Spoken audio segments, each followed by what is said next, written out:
Ipinagmalaki ni ICI Commissioner Rosana Fajardo na kumpleto ang kanyang trabaho at mga naging ambag sa investigasyon sa manumalyang flood control projects. Ito'y matapos niyang magsumite ng resignation sa komisyon. Yan ang sentro ng balita ni Harley Valbuena. Nagbitiw na rin sa pwesto si Independent Commission for Infrastructure Commissioner Rosana Fajardo. Ayon kay Fajardo, nagsumiti na siya ng courtesy resignation epektibo sa December 31, 2025 o sa huling araw ng taon.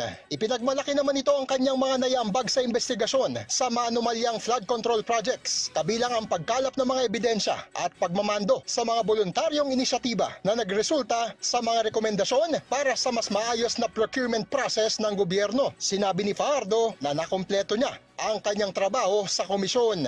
Bago si Fajardo, nauna nang nagbitiw bilang ICI Commissioner si former Department of Public Works and Highway Secretary Rogelio Babe Singson at gayon din si former ICI Special Advisor Benjamin Magalong.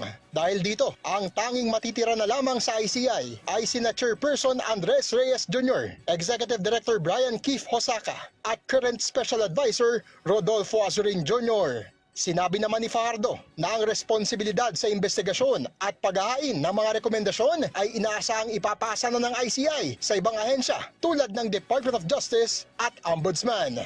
Kinumpirma naman ni Chairman Reyes na tutungo na ngayon ng komisyon sa transition stage.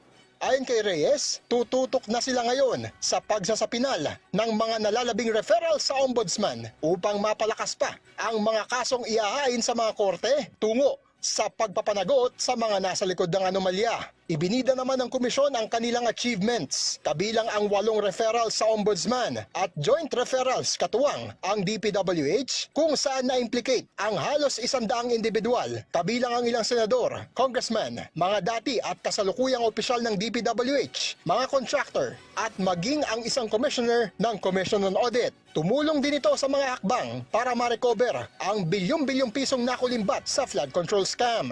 Naniniwala naman si Fajardo na ang isinusulong na paglika ng mas makapangyarihang Independent Commission Against Infrastructure Corruption at Independent People's Commission ay magiging mas epektibo sa paghabol sa mga dawit sa flood control anomaly. Harley Valbuena para sa Pambansang TV sa Bagong Pilipinas.